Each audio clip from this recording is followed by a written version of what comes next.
I planned to study in the US, I got accepted, I was rejected twice for the visa, and somehow I ended up rebuilding my life here in London. So what I'm about to share isn't just a life update, it's the mistakes, the pressure, and the moments that nearly broke me, but also shaped me who I am today. When people talk about moving abroad, they show highlights, they don't talk about the uncertainty, the loneliness, or how fast life can fall apart when your plan fails. At first, my plan was simple. I wanted to study in the United States. I hired an education agent, completed all the procedures, and the college accepted me.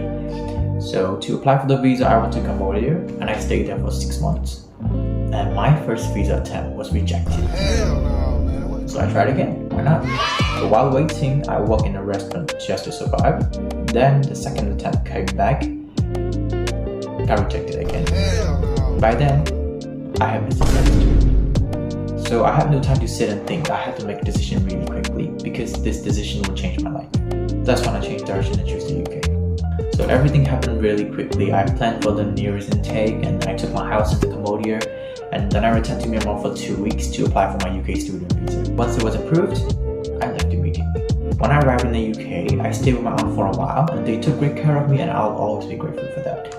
And I started exploring London. I met new people and also some snakes. College was almost 2 hours away from where I live, and that meant like nearly 4 hours on the bus on college days. And eventually I had to move out. For the first time in my life, I was completely on my own. Cooking, laundry, rent, bills, food, managing everything.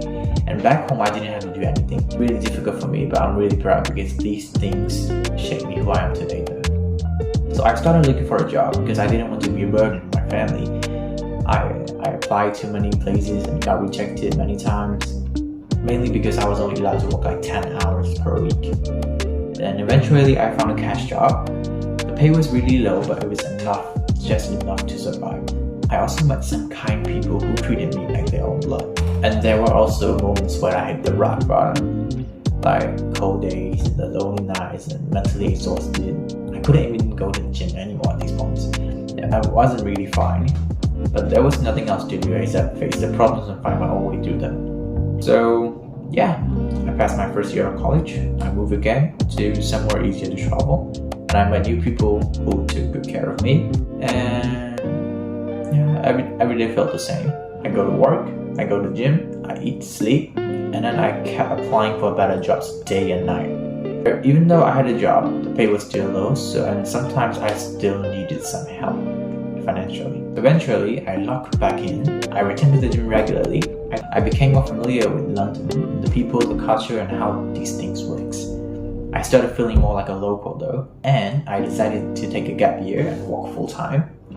And after nearly a year of job hunting, I finally got a job at a fast food restaurant in central London. I met many good people, I made new friends, and my effort was genuinely appreciated. But some days I got home at 1 a.m. and other days I start work at 5 a.m. and finish around 5. It wasn't really easy, but it was just a progress, I know. So now that I have a job and the challenge has changed, it's no longer just survival. Now I'm thinking about growth, how to improve and how to earn more and how to build something better.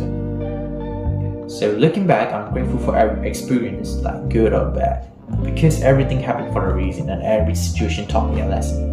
All of it is shaping me to becoming better day by day. So in the next video, I'll share the biggest mistakes I made when I first arrived in the UK so you don't repeat them.